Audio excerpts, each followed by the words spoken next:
diangkat menjadi rasul. Siapa yang angkat? Gubernur atau ketua daerah rumah wanita? Oleh Allah yang kuasa. Allah itu siapa, Mak? Pencipta alam semesta. Itu lagu ibu-ibu dulu mengajarkan sejarah Nabi. Sekarang apa lagu-lagunya ibu-ibu? Modern mereka, sarjana, istri pejabat, tapi tidak tahu sejarah Nabi. Apa lagunya ibu-ibu sekarang? Yo, yo ayo. Yo ayo, yo ayo. Apa itu ayo ayo? Ayo apa? Ayo apa? Putar ke kiri nona, putarlah ke kanan. Beleng-beleng. Apa itu? Apa gunanya itu lagu-lagumu itu? Putar ke kiri, putar ke kanan. Apa? Katanya majelis taklim, tapi lagunya tidak mendidik. Sudah 3 tahun majelis taklim, seragamnya 4. Olahraga depannya lakinya orang. Dia di depan sebajunya sempit. Bapak-bapak di belakang, di depan ibu-ibu 1. Bapak-bapak di belakang 2. Ini kelakuan majelis taklim ini begini. Ketawa ibu-ibu karena ibu begitu toh. Kalau 17-an apa lagu-lagu seperti itu? Mesti dari kecil sejarah Nabi kita ceritakan. Itu dulu ibu saya kepada saya. Sekarang kepada anak saya bikinkan lagu supaya dia tahu anak Nabi. Anak saya namanya Cek, saya ajari. Cek, nah nyanyi nak. Anak-anak Nabi ada 7 orang. 3 laki-laki, 4 perempuan. Pertama Qasim, Abdullah, Ibrahim, Zainab, Rutkaya, Ummu Kalsum, Fatimah. Ibunya bernama Siti Aminah. Ayahnya bernama Abdullah. Kakeknya bernama Abdul Muthalib. Pamannya bernama Abu Thalib. Ibu baru tahu toh 7 anak Nabi? Ya. Berapa laki-laki? 3. Berapa perempuan? Anak pertama? Qasim. Coba. Ini dari sini kita tahu lagu. Maka ibu harus pandai-pandai mendidik anak, memperkenalkan sejarah Nabi supaya mereka cinta kepada Nabi. Maka ini tujuannya maulid. Bukan kita mau bid'ah. Sekarang ada juga baru belajar agama 2 bulan. Itu pun melalui YouTube. Seolah-olah dialah menjadi panitia hari kiamat. Ini maulid bid'ah. Tidak ada pada zaman Nabi. Tidak ada pada zaman sahabat. Pada tabi'in. Tidak ada semua itu. Saya bilang, bos, memang tidak ada pada zaman Nabi. Tidak ada pada zaman sahabat. Kenapa? Mereka hidup sesama dengan Nabi. Mereka lihat Nabi. Segar ikatan mereka soal Nabi. Mereka tahu sejarah Nabi. Jadi tidak perlu dituturkan. Sekarang kita sudah 1400 tahun yang lalu. Banyak umat Islam. La ilaha illallah. Muhammad Rasulullah. Tapi dia tidak tahu siapa anaknya Nabi. Maka perlu kembali diingatkan. Jadi kalau orang mau maulid, hargai. Jangan malah dibilang sesat.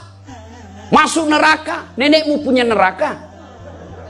Yang paling enak, yang tidak mau maulid silahkan, tidak usah. Yang maulid silahkan. Yang maulid ini jangan kau tuduh mereka sesat.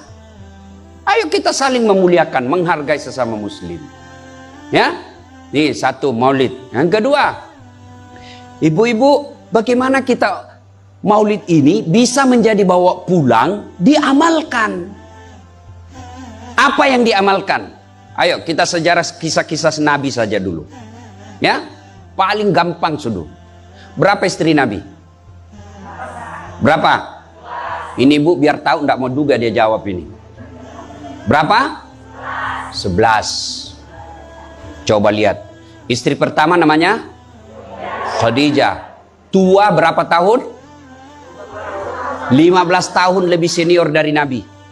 Sebelum menikah dengan Nabi, beliau paling kaya di Mekah. Paling kaya di Mekah. Menikah dengan siapa? Muhammad bin Abdullah. Pegawainya waktu itu, karyawannya. Lalu Khadijah selalu cerita-cerita kelebihan Muhammad kepada asistennya. namanya Nafisah. Asistennya, dia selalu cerita, ini Muhammad baik, jujur, kinerjanya bagus, disiplin, sopan ngomong, nguntung juga baik. Nafisah paham, oh bunda ini senang sama Nabi Muhammad. Waktu itu belum jadi Nabi. Akhirnya apa? Nafisah jadi tim sukses. Tapi bukan tim sukses pilkada. Disuruh bikin baleho 10, cuma 5 dia bilang 5. Ya kan? Ini Nafisah datang kepada Muhammad. Muhammad, bagaimana kalau ada perempuan suka kamu? Alhamdulillah. Tapi ini perempuan lebih senior dari kamu. Tidak ada masalah. Lebih tua 15 tahun. Tidak ada masalah. Tapi dia sudah 2 kali janda. Tidak jadi masalah. Tapi dia bosmu. Tidak jadi masalah. Yang jadi masalah, benar tidak dia senang sama saya? Kata Nafisah, tenang mas bro, saya punya urusan. Jangan lagi cari dah hadis mas bro, tidak ada. Lalu datanglah Nafisah kepada Khadijah. Bunda, bagaimana menurut bunda kalau ada laki-laki senang bunda? Alhamdulillah, terbuka jodoh. Tapi ini lebih muda dari bunda, tidak jadi masalah. Lebih muda 15 tahun, tidak jadi masalah. Tapi dia anak buahnya, tidak jadi masalah. Yang jadi masalah, benar tidak dia senang sama saya? Kata Nafisah, tenang bunda, saya punya urusan. Ini namanya tim sukses yang tidak mempermalukan kedua belah pihak. Coba kalau Nafisah mau memanfaatkan situasi, maka dia datang kepada Muhammad. Muhammad, dia suka kok bos. Tenang aja, ambil semua hartanya. Dia terlalu senang sama kamu. Nafisah kan tidak. Berarti ibu-ibu jaga perasaan orang, jaga harga diri orang, jangan permalukan orang meskipun ibu tahu ada aib dalam dirinya. Ini penyakitnya ibu-ibu. Apa? Tukang gosip. Ini duduk-duduk begini damai tapi gersang. Oh coba lihat siapa duluan pulang, dia jadi ibu cawan. Jadi gini Pak Gubernur itu dia duduk-duduk itu, dia tidak cerita tapi apa? Dia mulutnya tidak ngomong tapi bibirnya dong. Memang fitrahnya. Apa begitu orang sini? Bukan cuma di sini. Orang Amerika juga tukang gosip perempuannya. Fitrahnya. Maka Nabi katakan kalau perempuan mau selamat, jaga mulutnya, aman dia masuk surga. Cuma kan gampang sekali kita gosip. Lewat teman kita. Apa? Tidak serasi kudungnya sama roknya. Dia beli iya. Lipstiknya palsu. Kenapa kau tahu? Melengket di giginya. Semua mau diurus. Iya kan? Ini penyakit kita. Semua mau diurus. Ustadz aja dia gosip. Itu juga bajunya waktu di YouTube. Saya dengar tadi dilewat tadi saya dengar. Itu juga bajunya waktu di YouTube. Astagfirullah. Inilah penyakit ibu-ibu. Ibu. Mau gampang masuk surga? Ketika Nabi Isra Mi'raj kan dibawa jalan-jalan masuk surga. Subhanallah. Alhamdulillah. Banyak perempuan dalam surga. Begitu Nabi dibawa lihat neraka. Nauzubillah min zalik. Ya Allah ampuni hambamu. Ya Allah ampuni umatku. Ya Allah. Kenapa? Perempuan ternyata lebih banyak dalam neraka. Ditanya kenapa bisa begitu? Ada 2 kelemahan perempuan. 1, tidak mampu menjaga suaminya. Tidak mampu mengurus suaminya. Dan yang kedua tidak mampu menjaga lisannya. Jadi kalau ibu mampu menjaga lisan, aman. Itulah gunanya masker. Supaya ibu semua mau diurusin. Iya kan penyakit kita. Ya, Bu. Maka bertanyalah ibu-ibu di Makassar. Ustadz yang saya cerita ini kan benar. Memang begitu sifatnya Ustadz. Itulah benarnya namanya ghibah. Tidak boleh kita cerita kejelekan orang. Kalau dia salah yang ibu cerita namanya fitnah. Tidak ada jalan. Ayuhibbu ahadukum kata Allah. Sukakah kamu memakan bangkai sesamamu manusia? Maka berhenti cerita kejelekan orang. Jadi gimana solusinya Ustaz? Ketika datang orang cerita. Bu, katanya, na'udzubillah min zalik. Kita berlindung kepada Allah dari keburukan itu, Bu. Belum tentu suami kita lebih baik dari dia. Berhenti itu. Cuma kan enggak kita. Yang, memang. Enggak tahu persoalan. Biar enggak tahu persoalan. Ikut campur. Ibu kalau suka ikut campur bikin urusannya ibu, nanti takdirnya seperti tauge. Tahu tauge? Tahu tauge? Coba lihat tauge, Bu. Kita bikin soto Banjar, ada. Pecel, sayur, lemper, ada. Ada tuh kalau di Makassar ada lemper. Ayo, maka karena dia selalu ikut campur, Allah takdirkan semua tauge bengkok. Dah ada lurus toh? Maka kalau ada ibu-ibu majelis begini kumpul, teriaki saja, pagi-pagi toge nih ya. Ini penyakit perempuan. Maka ini gunanya kita peringati maulid supaya ibu-ibu pulang berhenti cerita kejelekan orang. Dah ada gunanya, menghabiskan amal-amal kita. Nabi pernah kumpul para sahabat dan bertanya, "Atadruna manil muflis?" Saudara-saudara sekalian, kau tahu siapa yang bangkrut nanti di akhirat? Mereka tidak sholat ya Rasul, dia sholat.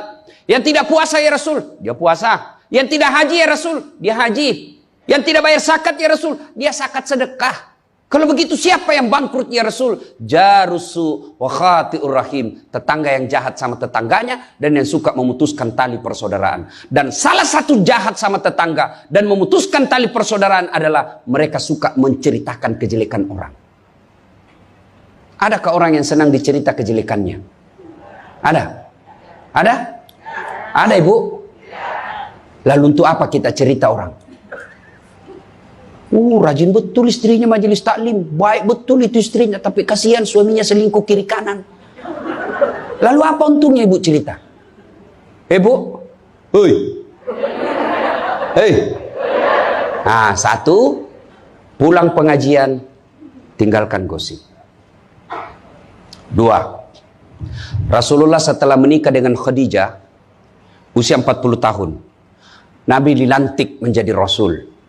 Pulanglah beliau 3 hari 3 malam di atas Gua Hira. Pulang menggigil. Dia ketuk pintu. Masuklah Nabi, kedinginan. Lalu Nabi berkata, istriku selimuti saya kedinginan. Kira-kira kalau ibu-ibu apa jawaban ibu? 3 hari 3 malam suami tidak ada kabar. Di WhatsApp tidak dibaca. Di telepon di reject. Tiba-tiba datang kedinginan, Bu. Selimuti saya, Bu. Apa jawaban ibu? Apa ibu selimuti? Enggak, diinterogasinya suaminya. Mana HP-mu? Dari mana kau ini kedinginan? Iya toh?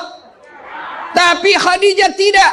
Khadijah tidak pernah sangka buruk kepada suaminya. Apa kata Khadijah? Sami'na wa ata'na. Hikmah yang kedua buat ibu-ibu, sangka baiklah kepada suami. Demi Allah, tidak ada kebahagiaan rumah tangga yang dipenuhi dengan sangka buruk. Ibu mau bahagia dengan suami? Mau? Hilangkan sakwa sangka, hilangkan sangka buruk. Telepon suami tidak dijawab pagi-pagi, sangka baik. Oh, berarti suami saya lagi sholat duha. 1 jam kemudian ditelepon, belum dijawab juga. Oh, berarti suamiku lagi meeting dengan gubernur. Telepon lagi siang-siang tidak jawab. Oh, berarti suamiku lagi sholat berjamaah di masjid. Sore ditelepon tidak dijawab-jawab. Oh, berarti suamiku dia lupa handphonenya. Tiba-tiba sore masuk WhatsApp teman kita. Saya lihat suamimu bonceng cewek, cantik betul. Oh, berarti suami saya lagi nge-grab.